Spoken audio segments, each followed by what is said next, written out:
Buen día, vamos a recuperar sintonía. Excepto Luisa González, todos los candidatos a la presidencia juran que su primer nombre es segundo. ¿Usted también es segundo, don Villa?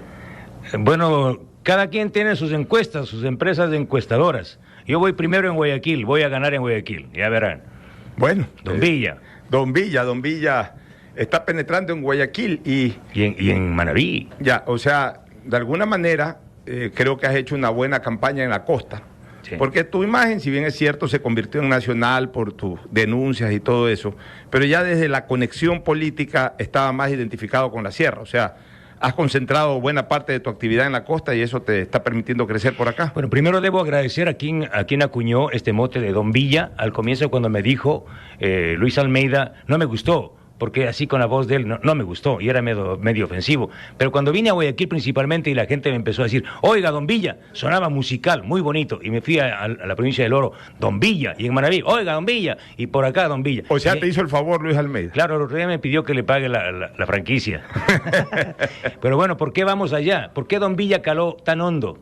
Porque Don Villa será el gobierno de los productores. Entonces, en la provincia del Oro, ¿por qué la provincia del Oro está con Villavicencio? ¿Por qué la provincia de Los Ríos está con Villavicencio? ¿Por qué el sector rural de la provincia del Guayas está con Villavicencio y Manabí está con Villavicencio? Porque los pequeños y medianos productores abrazan la causa de un gobierno que por primera vez no será el gobierno de los intermediarios, de los que compran los productos y el banano a precio de gallina con peste. Claro, la caja de banano cuesta $6, pero el pequeño productor le vende a $1.50. Ese productor está conmigo. El productor cacaotero, que le hacen lo mismo, que les llevan el cacao y sigue siendo el Ecuador una banana republic, esos productores están conmigo. En Santo Domingo de los Áchilas voy segundo. ¿Por qué? Porque los productores de Santo Domingo de los Áchilas están conmigo. Y en la sierra, los ganaderos, a los que le compran la leche a 20 centavos el litro, cuando el precio de sustentación está sobre los 50, dicen, Don Villa, estamos con usted. ¿Cuál es su plan para eliminar o proteger a los productores y, vamos a decir, controlar a los intermediarios? Por ejemplo, en el caso de la leche, impedir la importación de leche en polvo. Es una forma absolutamente sencilla de proteger la producción nacional. Segundo, el encadenamiento productivo. Asóciense los productores, medianos y pequeños, y luego conformamos una empresa de economía mixta con el Estado. El Estado debe servir para algo, para planificar, para organizar, para apoyar a los pequeños productores. Y algo más, de fondo, que nadie lo va a decir. El petróleo, estimado Carlos, se acaba en 10 años. El petróleo ha sido el estiércol del diablo. Sí, que incendió la política de este país, que enriqueció a grupos mafiosos. Esa es la política más importante de mi plan de gobierno. Del 10%, Carlos, del 10% de la reserva petrolera que nos queda, que son 1.000 millones de barriles, el 10%, 100 millones de barriles de petróleo, vamos a formar un fondo para cambiar el modelo de desarrollo de este país, para poner el corazón en el agro. De lo contrario, la economía de esta patria se cae. Entonces, $5.000 millones, que es la reserva de este 10%, ¿para qué? Para financiar proyectos productivos en el campo, para crear institutos técnicos, el Instituto Técnico del Café, del Cacao, del Camarón, del Atún. Esos son nuestros productos estrella. ¿Y cómo podemos seguir? En Colombia el café, de hecho. La Universidad del Café. ¿Cómo podemos seguir conquistando el mundo con esos productos? Pero si esos productos salen del país contaminados con cocaína desde nuestros puertos, estamos liquidando. Entonces se dan cuenta, ecuatorianos, que una cosa no está separada de la otra. La lucha por el cambio de una matriz económica distinta en este país, fuera del petróleo, fuera de los combustibles fósiles, desarrollando, reitero, el campo en este país, está atada indiscutiblemente a la lucha en contra de las mafias del narcotráfico que están contaminando en nuestros puertos los contenedores de nuestros productores. Mi gobierno es, por primera vez, y será el gobierno de los productores de este país. Fernando, y hablemosles ahora al 99.99% de ciudadanos que quieren seguridad. ¿Y por qué digo 99.99? Porque dejemos que el 0.01% que corresponde a la delincuencia no les interesa. Es increíble que vivamos en un país con 99.99% de gente sana, gente buena, como dices en tu campaña, pero que estén aterrorizadas por ese 0.01% de la población que es gente dañada. ¿Cómo combatir a ese núcleo de manera precisa, concreta Vamos a dar la vuelta. Y directa? Vamos a dar la vuelta. La misma noche que yo me posesione, ordenaré a la fuerza pública. Y cuando digo fuerza pública, digo Fuerzas Armadas y a la Policía Nacional a atacar. Hasta el día de hoy la policía responde. Asesinan al comandante de San Borondón y 4 horas después apresan a los presuntos responsables. ¿Qué significa eso? Que la policía sí sabe. La policía sabe dónde están las guaridas de los narcotraficantes, de los vacunadores, de los sicarios, de los extorsionadores, y sabe que eso en gran medida se maneja desde las cárceles. ¿Y quiénes manejan desde la cárcel? Una unidad de inteligencia de la policía. Lo que no se dijo antes aquí, antesito aquí, es que el SNAI es manejado por una unidad de inteligencia de la Policía Nacional. Y yo tengo documentos de cómo se ha manejado y se maneja esto. En mi gobierno, la noche que yo me posesione, vamos a atacar, vamos a buscarles en las guaridas a los narcos. Por eso es que Fito me amenaza, pues. ¿A alguien más ha amenazado a Fito en este país? ¿A otro candidato le ha amenazado el capo del cartel de Sinaloa? No, porque saben que sirven para poner antenitas.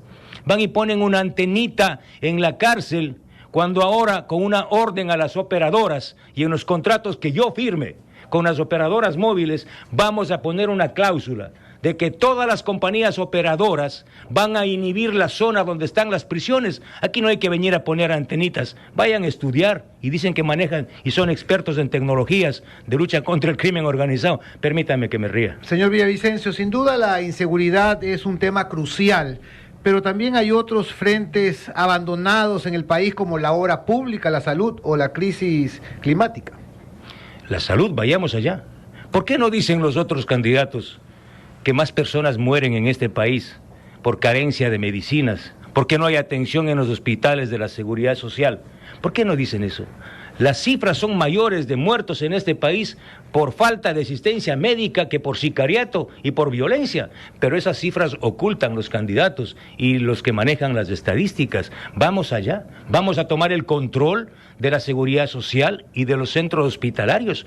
Yo no voy a delegar la lucha contra la corrupción, porque esto es parte de la lucha contra la corrupción, que ningún candidato habla a propósito, ¿no? Porque son parte de las roscas de la corrupción.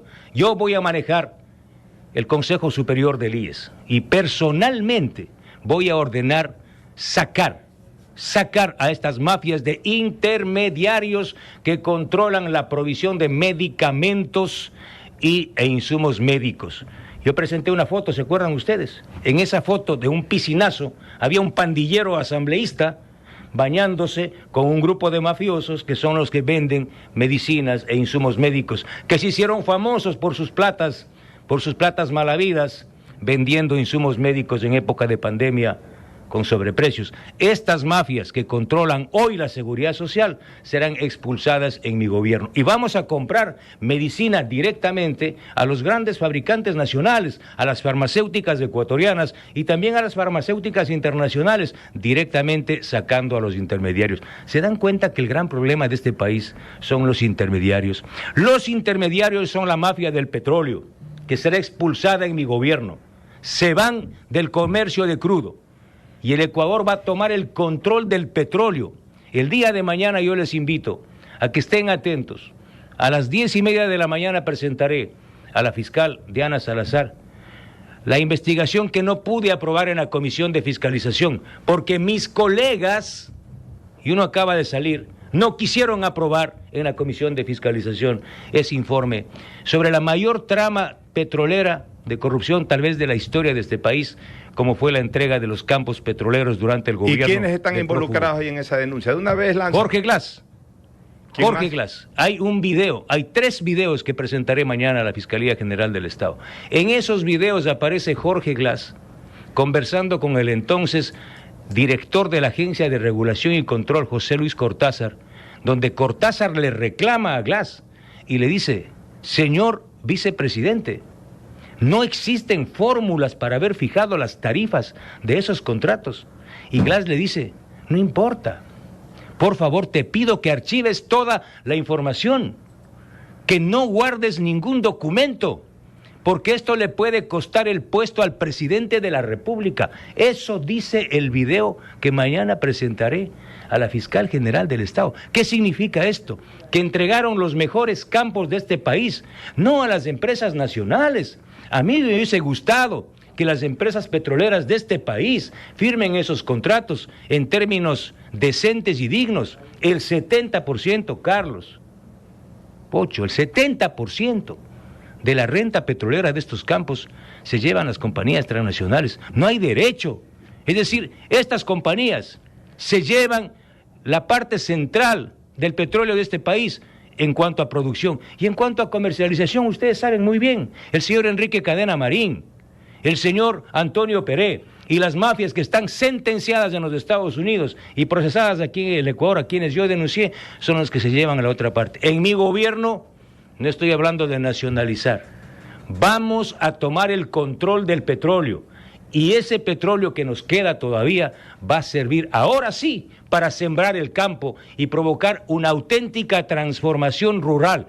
Por primera vez, un gobierno de los productores. Esa es la nueva realidad que le queda al Ecuador. Se acabó el mito del petróleo, Carlos. Aquí Roberto Chávez dice, ¿cómo hará todas esas buenas acciones con una asamblea en contra, queriendo boicotear a todos y todo el tiempo?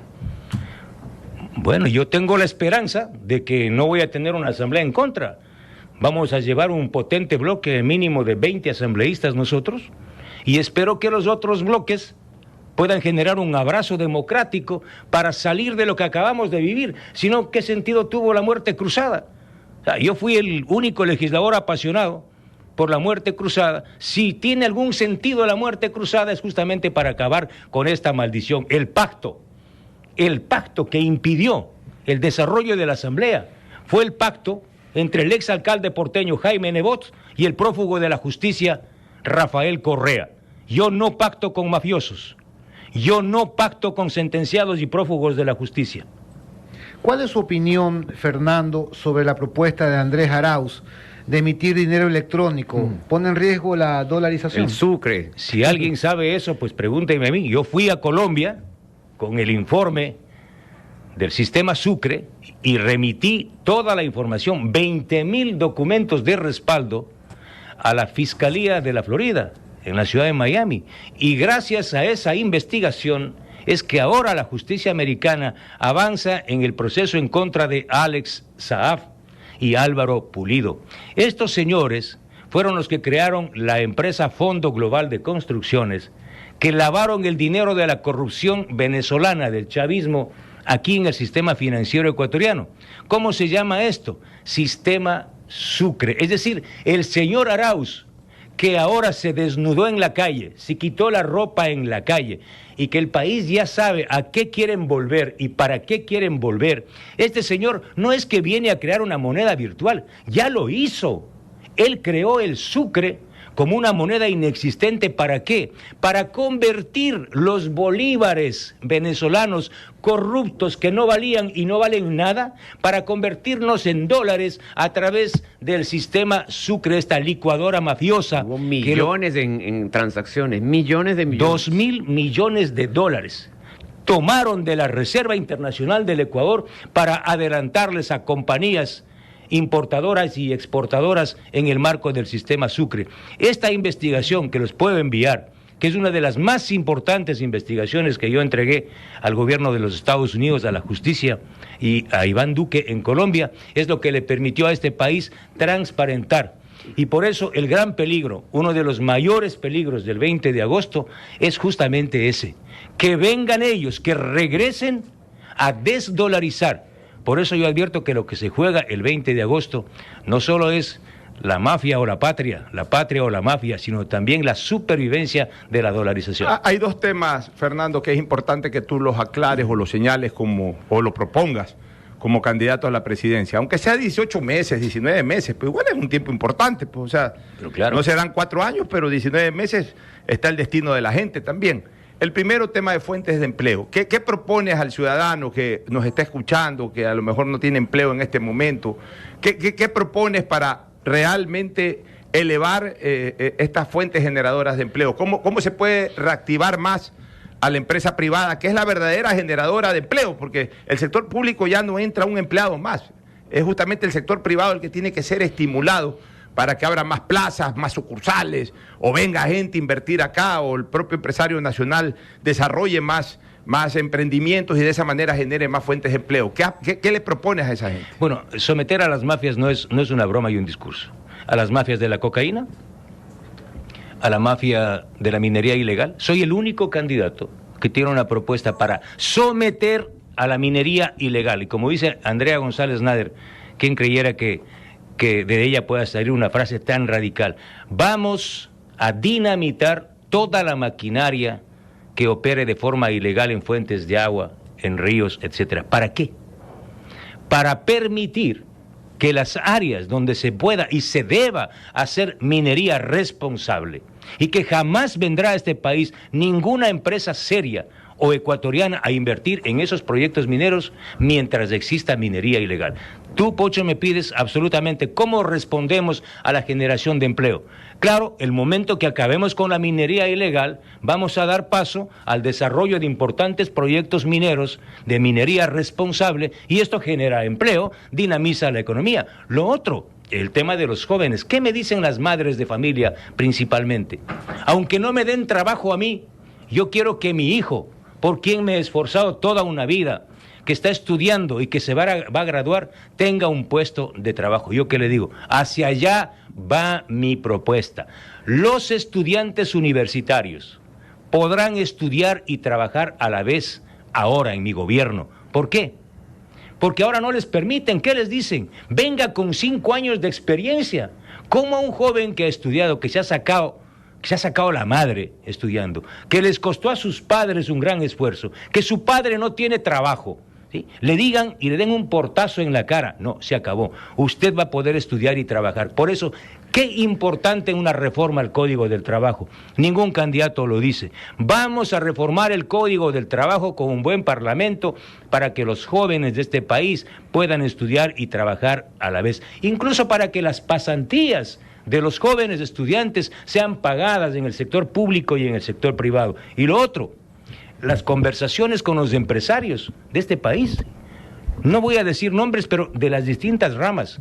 Todos los empresarios de esta patria que enrolen al 25% de jóvenes, estudiantes y profesionales recién graduados en su nómina laboral tendrán un incentivo tributario, un descuento en el impuesto a la renta. Y me aplaudieron. Dijeron, ¿por qué esto no se le ocurrió antes a otro candidato, a otro presidente? Así generamos empleo. Lo otro, institutos técnicos para los jóvenes. Ya no necesitan 5 o 6 años de estudio. Con 2 años en carreras cortas vinculadas al banano, al camarón, al atún, al café, a nuestros productos, porque el Ecuador va a ser eso, un país agrícola.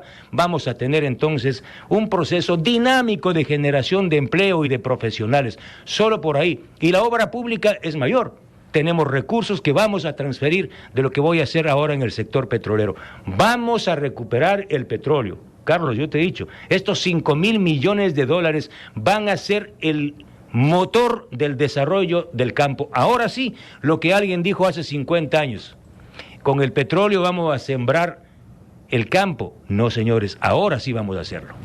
Estamos conversando con Fernando Villavicencio, candidato a la presidencia de la República. Fernando ha sido, me parece que el único candidato que ha tomado un punto importante dentro de sus propuestas, que es el pacto local. Este trabajo con los gobiernos seccionales autónomos. Así es. Tan necesario en distintas competencias, no solamente colaboración en seguridad, sino en las otras competencias. Cuéntenos un poco, Fernando, ¿cuál es esa propuesta? De fondo, no es un tema de discurso, es un tema de una ley.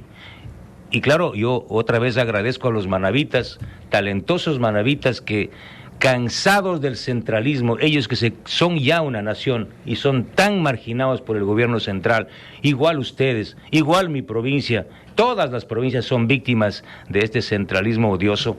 Este proyecto de ley de poder local le va a permitir a este país dar un giro radical. Vamos a transferir todas las competencias del gobierno central a los gobiernos autónomos descentralizados. Segundo, ¿qué hacemos con las competencias si no tenemos plata?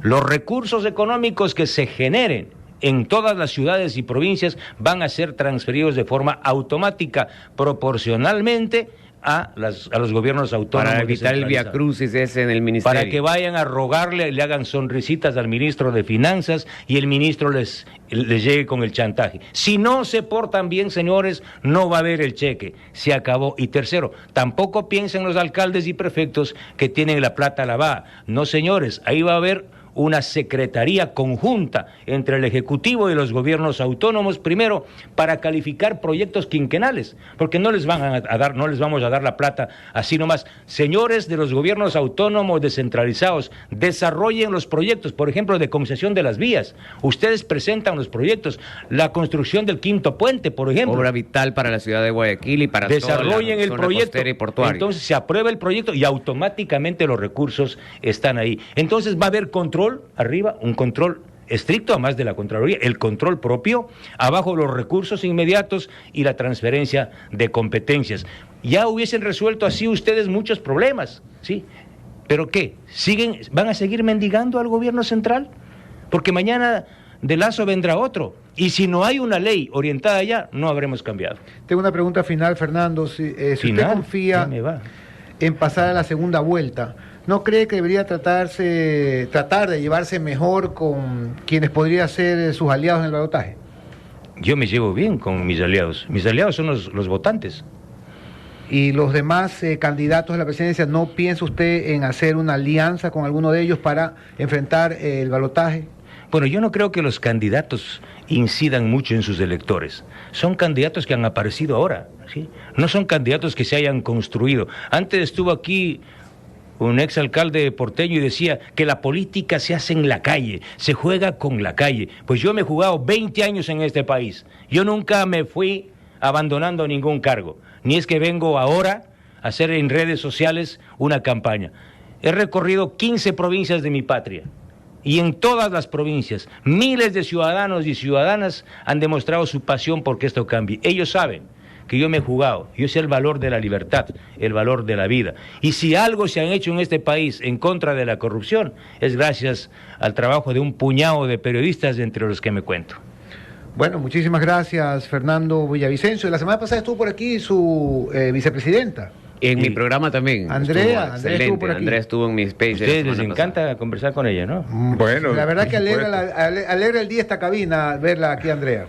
Ideas muy claras. Le va a alegrar a usted el despacho presidencial si es que gana. Sí, el problema de ella es por eso, esto es una broma, ¿no? Entiéndalo como broma. A ver, ¿cuál es el problema de ella? Es que yo no voy a firmar ningún decreto para decirle, Andrea González Nader se va a dedicar a cuidar las plantitas y los pajaritos, como piensa la gente. Ese es el concepto absurdo que tiene del medio ambiente. Sí, va a trabajar una vicepresidenta. Ella va a gobernar conmigo. En todo, porque para construir un puente, el tema ambiental está presente. Transversal, como incluso es una transversalidad. Y además de esa forma le tengo ocupada, por si acaso cualquier cosa. Esa es la broma. Muchísimas gracias.